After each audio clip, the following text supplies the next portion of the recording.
Hello crafty friends, I'm Lien from Studio Kato, but I'm so happy to be here on the Syberia Designs YouTube channel today with this floral card and a really fun stamping technique.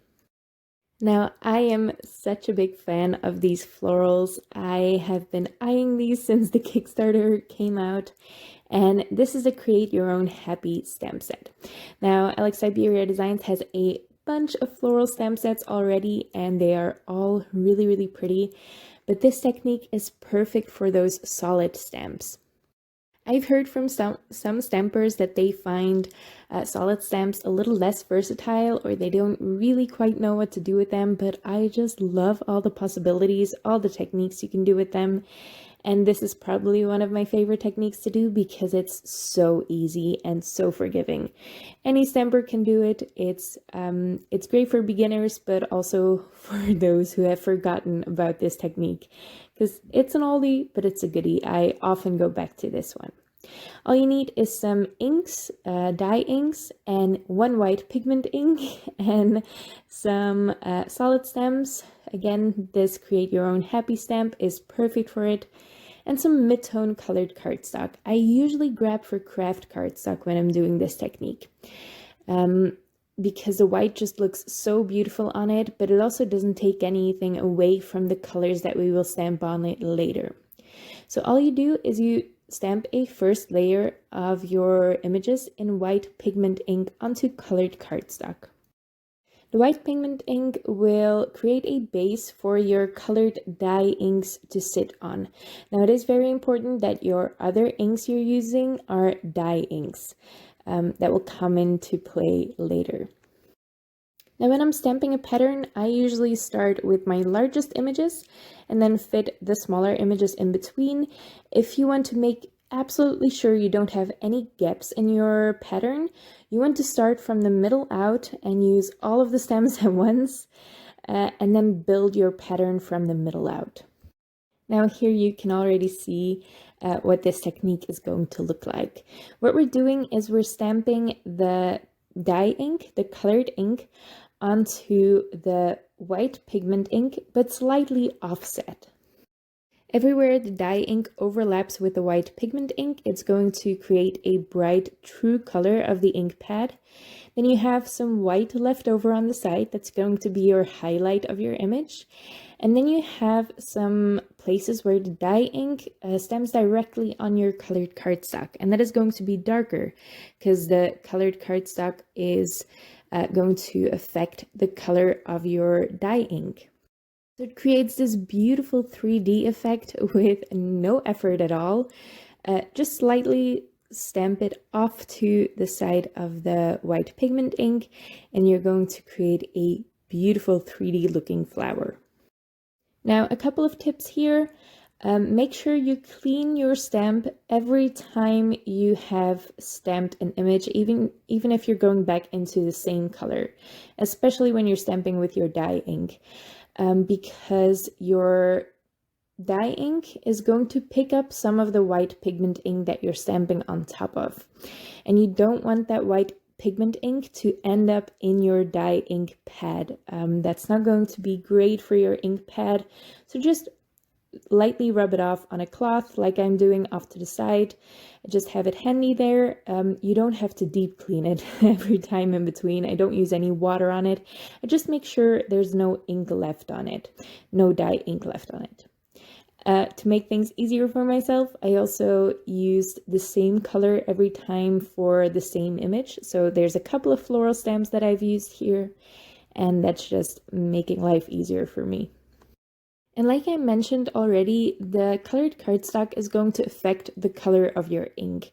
That's the beauty of this technique, but it also means that you might want to swatch your inks onto your colored cardstock before you stamp your pattern. I stamped a couple of the leaf images because those were smaller and I had those already on a stamping block. I stamped a couple of those in white pigment ink onto the cardstock I was going to use, and then I chose some colors that I maybe wanted to use. And that's how I decided on my final color palette. So swatching your inks is definitely handy for this technique. Now I am using one of the beautiful dainty dies from this first release from Syberia Designs. And this is a thanks word die. It has a shadow word layer and it has a scripty word layer.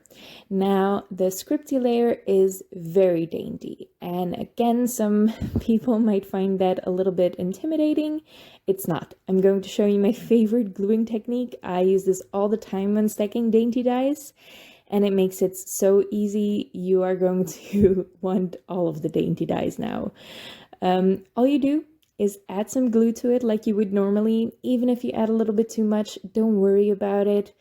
I really don't care how much glue I put down at this point. All you have to do is pick it up with a scrap piece of cardstock. That is going to get rid of the excess glue, but it's going to leave plenty enough stick to adhere everything together.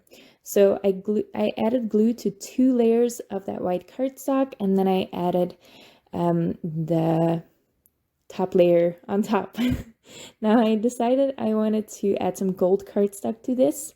I wasn't sure yet if I was going to add the gold to the shadow layer or the scripty layer. I decided on the scripty layer in the end. So I did the same gluing technique, added some glue to my die cut, picked it up with a scrap piece of cardstock.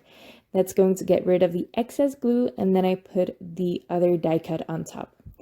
I do the same thing when I'm adding that dainty stacked die to the shadow layer. You just want to drop the die cut with the glue on the back of it onto your scrap cardstock. That's going to get rid of the excess glue, and then you can glue it in place on that shadow die.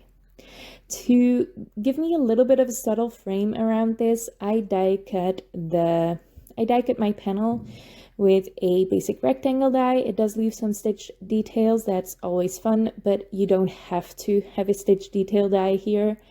I glued the outer frame directly on my card base, and then I am gluing a piece of cardboard to the back of the inside piece. This is going to add some nice sturdy dimension to the centerpiece there. It's going to set it apart a little bit from the rest of my card, and I always like to use dimension to add a really subtle framing element to my card. Now, the cardboard I use is just recycled packaging. I save all of my crafty boxes and I cut them apart exactly for this reason. I don't use it for anything else other than adding dimension to larger panels on my card. I'm finishing this off with some pink gems. I really like these. These are from Sunny Studio Stems, and they were the perfect pink for this design. I hope you like this card as much as I do. I really enjoyed making this. I hope I can make some more cards with this technique. Every time I revisit this technique, I can't stop making with it. I ran out of time today, but I have plenty of cards in mind for this technique, and I want to get to them all right now.